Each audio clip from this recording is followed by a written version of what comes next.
Everybody, welcome back to the channel and more Pillage here as we continue to look at the scenarios from the new sort of mini expansion here called Winding Ways. This is an interesting one because it, for the first time, presents us with a defined multiplayer scenario called the Althing. The background history behind it's really cool. So it's various feuding jarls in Iceland and kind of coming together to hash things out here. In this case, in a little bit more violent manner, but a really cool idea behind it. And really designed for 4 players, although again you could make some tweaks and adjust that as needed. But a neat idea, and obviously just having fun with multiple people in play is going to be great for the game as well, and will really just lead to a slightly larger battle overall too. So in this case, though, as it mentions, all armies are from the Viking faction, and everybody's playing at 600 points. Now, of course, if you don't all have enough Vikings for that, really, I mean, you can, again, customize it to whatever you've got on hand. Could just be a fun, hey, 4-player brawl, bring what you've got. But, this could be a fun idea just to replicate the idea of it, again, with 4 of the same faction, but just picking a different faction, right? Because there's so many to choose from now. So that could really set the tone, too, You could have, like, a massive, probably cavalry engagement with, like a bunch of Normans duking it out, or just other forces. So a lot of cool ideas with that we can make some variations on too. Now, deployment, each player rolls a d6. The highest roller deploys their troops first by the table edge of their choice. The rest of the jarls then go from high to low. And then the jarls are deployed separately in the assembly area. So the game length, the game ends when the first jarl dies or an army is routed. So, and we'll see that in a second. So each player chooses a name for their jarl, their chieftain figure, announces it to their opponents, and writes it on a slip of paper.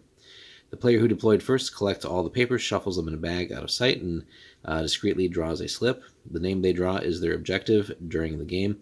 If you draw your own name, they put it back in the bag and draw until basically everyone has someone else's name.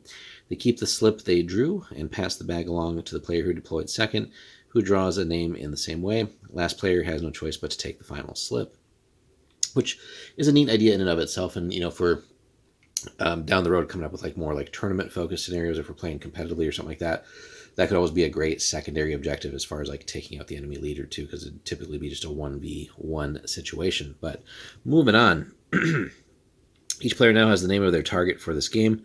The first player to eliminate their target wins the game.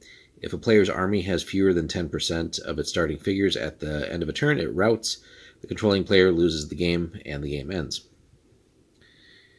Starting weather is clear skies, which has no special rules. If you wanted to add weather, of course, you can do so, which really can change the game up. Each player has a different objective, and all the players suspect each other of being their mortal enemy, and this necessitates a few special rules. So private discussions between 2 players as their jarls are only possible if their figures are within 4 inches of each other. All other remarks and discussions must be public and heard by everyone. You can have a brief truce. Figures can't charge or contact enemies until the 3rd turn of the game, so that's pretty cool. An ordinary meeting. The jarls start the game in the middle of the table within 6 inches of each other too, which leads to some tension there too. So swinging over to the map here, you can see that you got the 4 deployment areas. Corners are kind of free. Pretty long strip there for the deployment area, although only 4 inches in.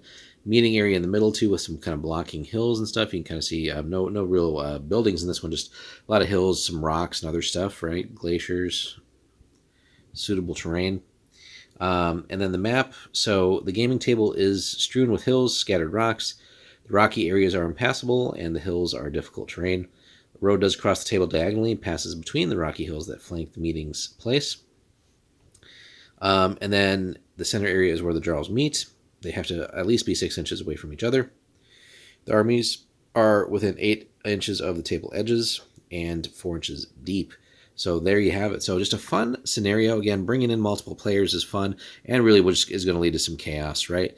Everybody does have to keep things peaceful until the 3rd turn, but that's really just going to give you enough time to hopefully get set up and figure out, is the enemy to your left or your right really what you got to go after. But again, you could be the other person's enemy too. So if you want to go left because you think they're your enemy, maybe the person to your right is actually yours.